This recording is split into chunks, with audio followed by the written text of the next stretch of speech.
King Solomon gave us the key to understand how to build this world.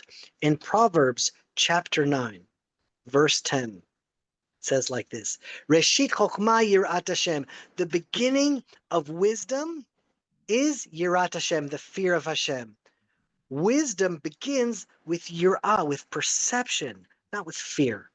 Seeing Hashem in everything. You remove Hashem from your vision, the wisdom collapses. Families break down, societies crumble. We see it today in the West, where the very instinct for life is withering. The birth rates are not even enough to sustain civilization in most European countries, and even the United States of America is right on the edge there. The more secular a society becomes, they just stop making children. And yirah, when you see the world with spiritual vision, everything falls into place. Marriage works, raising children works, communities flourish, because we see beyond the moment into the eternal. Our sages crystallize one of the most profound ideas and phrases in all of Jewish history. It's in Brachot, and it says like this: Hakol bidei shamayim, chutz meirat shamayim. Everything is in the hands of heaven, except the fear of heaven. Again, fear is yirat shamayim. So everything is in the hands of heaven except the ability to see heaven. If you translate the word yira into fear, you're missing the much deeper message. Yira is to see. So much of our life is out of our control.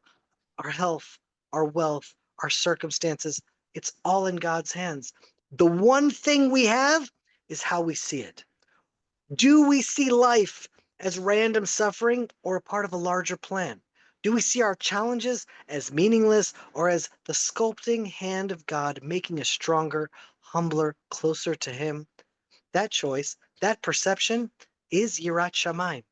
That is all that God asks of us, to let Him into our life, to see His hand at work in our world, to open our eyes and to see the world with Messiah eyes, with Mashiach eyes, to see the godliness in everything. That's all that God is asking us to do.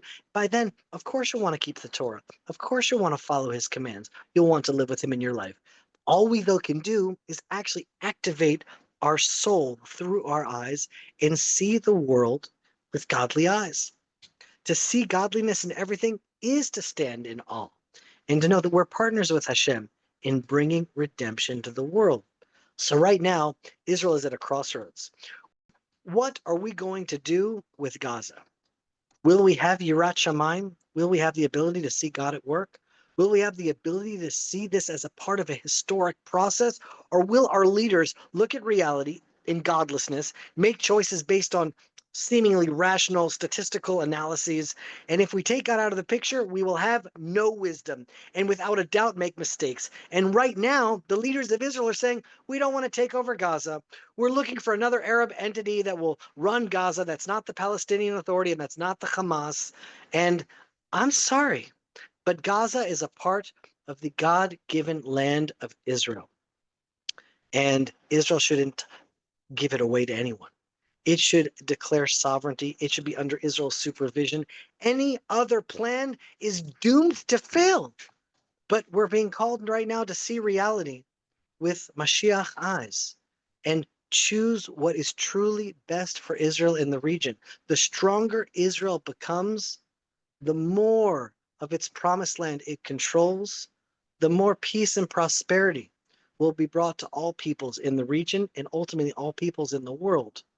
And just like that, it's true for our own personal lives. And in so many ways, that's what the Torah is all about. Yirat Shamayim, seeing heaven's hand on earth and responding to every interaction, to every encounter with that perspective.